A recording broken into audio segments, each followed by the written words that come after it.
Hello बच्चों, कैसे हैं आप सब। आशा है आप सब स्वस्थ और प्रसन्न होंगे और घर पर रहकर अपनी एनुअल एग्जाम की तैयारी कर रहे होंगे।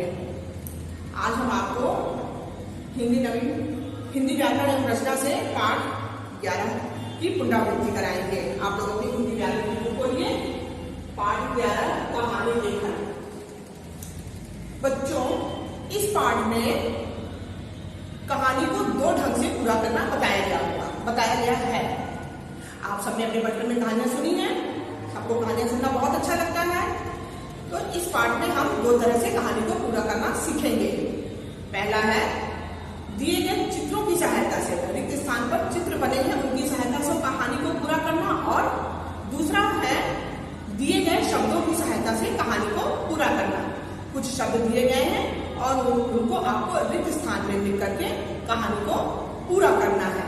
ठीक है बच्चों, आप लोग अपनी बुक में वीडियो से काम किए होंगे। आज हम आपको इसकी पुनरावृत्ति करा रहे हैं। आप लोग इसको ध्यान से फिर से मिला लीजिए।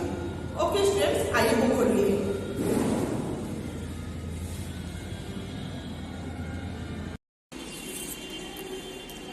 दिए गए शब्दों की सहायता से कहानी पूरी करना। बच्चों, यहाँ पर देखिए कुछ शब्द दिए गए हैं, इन्हीं शब्दों की सहायता से आपको इस कहानी को पूरा करना है। देखिए मैंने करके रखा हुआ है। जो शब्द जहाँ पर उपयुक्त होंगे वहाँ पर उनको लिख करके हम इस कहानी को पूरा करेंगे। आप लोगों ने वीडियो से देखकर इस काम को किया होगा। आप इसको फिर से अपनी बुक से मिला लीजिए। एक किसान के पास मक्का की खेती लायक जमीन थी, परंतु वह बहुत बूढ़ा होने के कारण अच्छी प्रकार से खेती नहीं कर पाता था। एक दिन उसे एक उपाय सूझा। वह अपने लड़कों को खेत पर ले गया और बोला, बच्चों, मैंने इस खेत में कहीं धन गाड़ रखा है, तुम खोद कर इसे निकाल लेना और आपस में बांट लेना। बच्चों देखिए, जो मैंने शब्द लिखे हैं, जितने भी शब्द यहाँ पर ये सब आए हुए हैं। देखिए मैंने मक्का लिखा है, ये मक्का दिया हुआ है। जमीन लिखा है, जमीन दिया हुआ है। मैंने यहाँ पे बांट लिखा है, देखिए बांट लिखा हुआ है। तो जो शब्द यहाँ पर लिखे गए हैं उन्हीं की सहायता से इस कहानी को हम पूरा कर रहे हैं। देखिए आगे, लड़कों ने धन के लालच में सारा खेत खोद डाला, परंतु उन्हें धन नहीं मिला।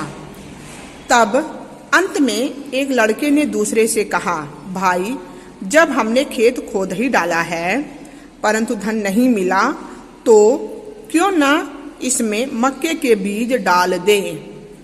अतः सबने मिलकर मक्के के बीज बो दिए। कुछ दिन बाद वहां मक्के की फसल लहलहा उठी, जिसे देखकर सभी बड़े खुश हुए।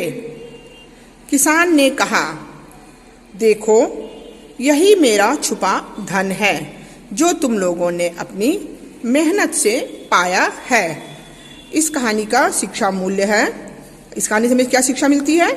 मेहनत से मिला धन ही सच्चा धन है। इस कहानी में ये बताया गया है कि हम जब मेहनत करते हैं, जो उसका फल हमें प्राप्त होता है वही हमारा सच्चा धन होता है। यहाँ पर देखिए दूसरी कहानी है। इसमें कुछ पिक्चर बनी हुई है। इन पिक्चरों का नाम लिखते हुए हम आगे की कहानी को पूरा करेंगे। देखिए कौन कौन सी पिक्चर बनी है। पेड़, चिड़िया का घोंसला है, उसमें उसके बच्चे बैठे हुए हैं। ये बादल है, इससे बारिश हो रही है, और ये बंदर। ठीक है, अब इन्हीं चित्रों के नाम लिखते हुए हम इस कहानी को पूरा करेंगे। जंगल में एक पेड़ था, उस पर एक चिड़िया का घोंसला था। चिड़िया के 2 छोटे छोटे बच्चे थे, वे घोंसले में रहते थे। एक दिन वर्षा होने लगी, तभी एक बंदर आया। वह ठंड से कांप रहा था। चिड़िया को उस पर दया आ गई। वह बोली, बंदर भैया, तुम अपना घर क्यों नहीं बना लेते? यह सुनते ही बंदर को गुस्सा आ गया। उसने झपट्टा मारकर चिड़िया का घोंसला तोड़ दिया। चिड़िया पछता रही थी। वह सोच रही थी कि उसने उस मूर्ख को ऐसा क्यों कहा। आपने देखा ना बच्चों कि जो यहाँ पर चित्र बने हुए थे, इन्हीं चित्रों का नाम लिखते हुए हमने इस कहानी को पूरा किया है। इस कहानी से हमें क्या शिक्षा मिलती है कि किसी को अनायास ही उपदेश नहीं देना चाहिए, अर्थात जहाँ आवश्यकता न हो वहाँ हम दूसरों को सलाह न दें, उपदेश न दें, जब तक हमसे पूछा ना जाए। अब देखिए तीसरी कहानी है यहाँ पे एक और। बॉक्स में लिखे शब्दों की सहायता से कहानी पूरी कीजिए। यहाँ पर कुछ शब्द लिखे गए हैं, इन्हीं शब्दों की सहायता से आपको इस कहानी को पूरा करना है। कौन कौन से शब्द दिए गए हैं? चोंच, लोमड़ी, कौवा, रोटी, पेड़, डाल। इन्हीं शब्दों की सहायता से हम इस कहानी को अब पूरा करेंगे। एक दिन एक कौवे को कहीं से रोटी का एक टुकड़ा मिल गया। वह उसे अपनी चोंच में लेकर पेड़ की डाल पर जा बैठा। तभी एक लोमड़ी आ गई। उसने कौवे की चोंच में रोटी का टुकड़ा देखा तो उसे पाने का उपाय सोचने लगी। उसने कौवे से कहा, तुम्हारी आवाज़ कितनी अच्छी है, कोई गाना तो सुनाओ। लोमड़ी के मुंह से अपनी प्रशंसा सुनकर कौवा उसकी बातों में आ गया। देखिए बच्चों, हमने यहाँ पर आपकी बुक में यहाँ पर दिया है कौवा शब्द, तो मैंने सिर्फ यहाँ पर एक जगह कौवा शब्द का प्रयोग किया है और सब जगह कौवे शब्द का प्रयोग किया है। आप ध्यान दीजिएगा और ध्यान से करिएगा। वाक्य के अनुसार हम थोड़ा बहुत शब्दों में परिवर्तन कर सकते हैं, बस केवल उसका अर्थ बदलना नहीं चाहिए। ठीक है, तो यहाँ पर हम जब लिखे हैं ना एक दिन एक कौवे को, अब यहाँ अगर हम कौवा लिखेंगे तो ये सुनने और बोलने में नहीं अच्छा लगता है, तो इसलिए हमने इसको यहाँ पर कौवे कर दिया है। अब यहाँ पर हमने कौवा लिखा है। कौवा उसकी बातों में आ गया।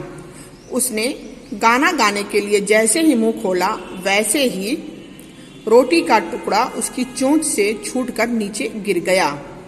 लोमड़ी उसे उठाकर भाग गई। कौवा देखता ही रह गया। इस कहानी से हमें क्या शिक्षा मिलती है बच्चों? झूठी तारीफ करने वालों से दूर रहना चाहिए, अर्थात जो हमारी झूठी तारीफ करता है उनसे हमें दूर रहना चाहिए।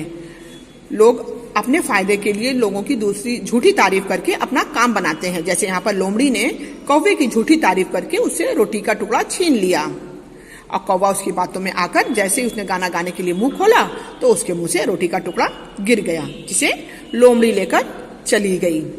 ठीक है बच्चों, तो हमें झूठी तारीफ करने वालों से हमेशा दूर रहना चाहिए। आप इस कहानियों को अपनी रफ कॉपी में लिखने का अभ्यास करिएगा।